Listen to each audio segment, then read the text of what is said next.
What's going on? Nice to see you again. Anyway, this is that was a dumb intro. This is video number one of what I'm gonna call the renaissance of my channel.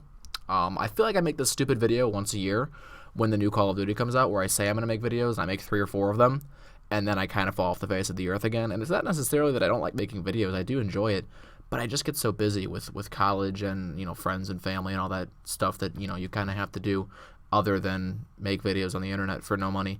But this is going to be a Call of Duty Infinite Warfare first impressions video. I think that this gameplay is going to be perfect for making this video because this video kind of has everything in it that is wrong with Infinite Warfare. Not to say that Infinite Warfare is a bad game, but there are some major flaws that weren't as obvious to me about Black Ops 3's beta.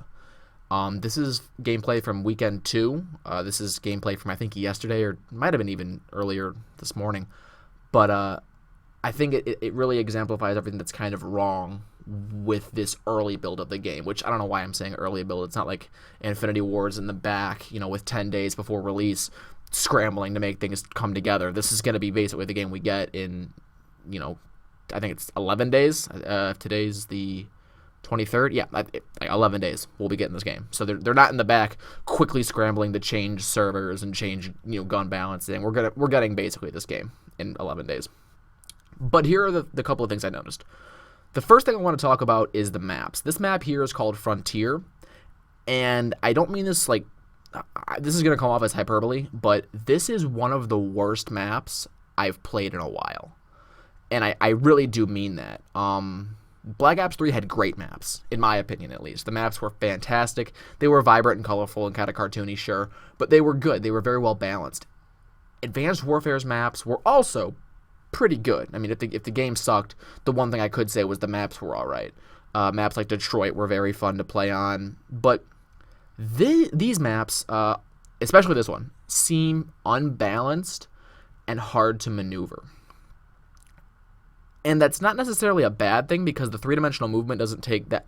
On this map especially, there's almost no three-dimensional movement. It's almost exclusively boots on the ground on this map. I hardly ever see anyone using the three-dimensional movement other than these two little portholes. But this map is just, I always feel like there's somebody behind me. I never feel like I'm safe. It kind of reminds me of Rust. I feel like I've always got to be looking over my shoulder because somebody's coming to get me. And it's a weird feeling. There's nowhere to just stay and be like, all right, calm down, get your health back and reload, find some ammo if you don't have any, get your kill streak going. None of that. This map is just completely scrambled nonsense. And it sucks. It really isn't fun. It's a very difficult map to have fun on. The second thing I've noticed is strictly about the specialist weapons.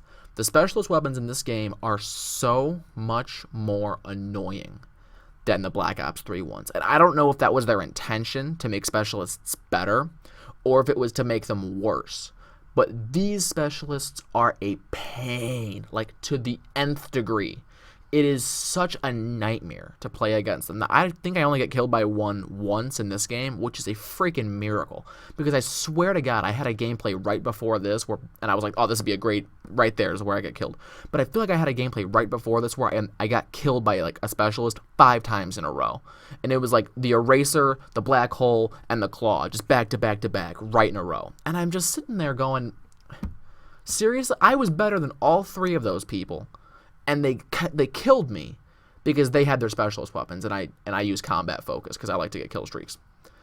It boggles my mind how overpowered they are, and I hope they rebalance them because that Eraser is so good. The Claw is a dumb gun, but it's blatantly overpowered. And then there's the Black Hole gun, which it takes nothing.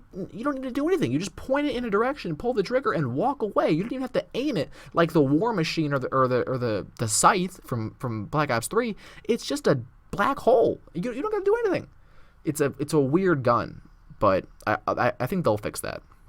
The third thing is the regular weapons, and that's always been a problem for Infinity Ward ever since Modern Warfare. It's been a problem. Whether it was the MP5 on Call of Duty 4, or the M16 on Call of Duty 4, or on Modern Warfare 2, it was the ACR, the UMP, the Intervention, the ACR. I think I might have said that, but whatever. And then Modern Warfare 3, there were the FMG9s, there were the MP9s. Oh, who can forget the Model 1887s from Modern Warfare 2? And then in Ghosts, it was like a Honey Badger. If you didn't use the Honey Badger, you were screwed. And it was every Infinity Ward game kind of has that pattern where one or two guns dominate and the rest of the guns don't really do anything. That's how this game is. Snipers are very good, just like they always are in Infinity Ward games.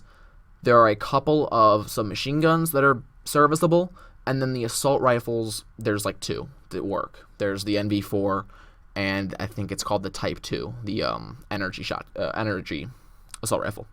Other than that, every gun is just, you're at a disadvantage if you use it.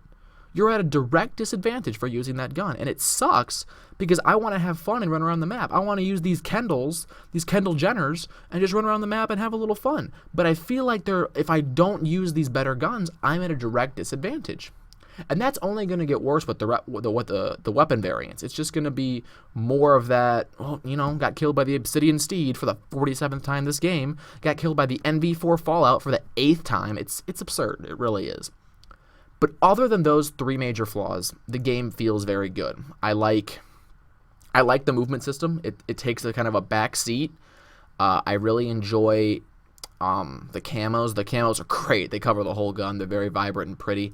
And I do like the specialists. They're not like the other ones where you kind of have this weird guy talking to you all the time. They're silent and how they should be, which is good. But that's all I've got for this particular video. I cut it pretty close here at the end, but that's okay. I hope you guys stick around, and I hope you guys check out the podcast that we'll be doing coming up real soon. I hope we record it tonight.